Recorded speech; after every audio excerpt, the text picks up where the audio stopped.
अधूरी धुन और खोई हुई यादें। शहर की धूल भरी शोरगुल वाली गलियों में वो एक चलता फिरता साया था।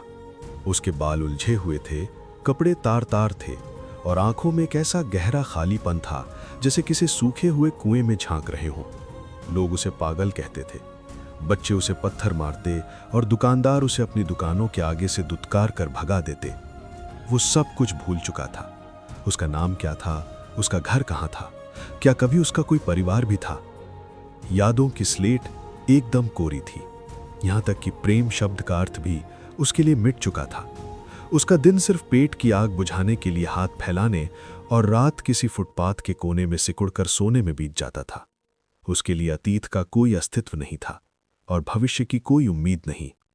एक शाम जब सूरज ढल रहा था और बाजार की हलचल थोड़ी धीमी पड़ रही थी, वो पागल एक पुरानी इमारत की सीढ़ियों पर बैठा शून्य में घूर रहा था।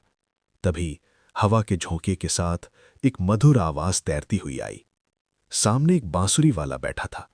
उसने अपनी बांसुरी होठों से लगाई और एक पुरानी दर्द भरी धुन छेड़ी। शुरुआत में पागल को कोई फर्क नहीं पड़ा, लेकिन जैसे जैसे वो धुन गहरी होती गई, एक अजीब सी बेचैनी उसके अंदर जागने लगी।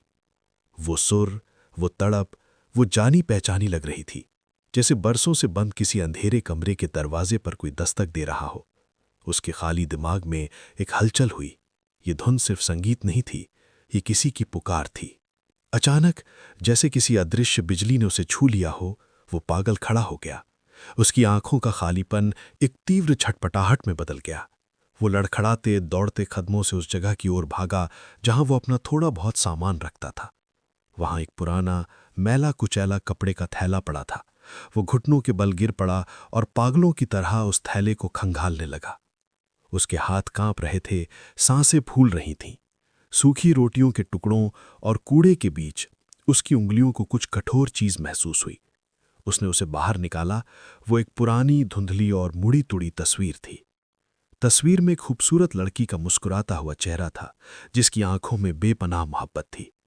उस चेहरे को देखते ही पागल के दिमाग में यादों का एक सैलाब उमड़ पड़ा, जिसने बांध तोड़ दिया हो।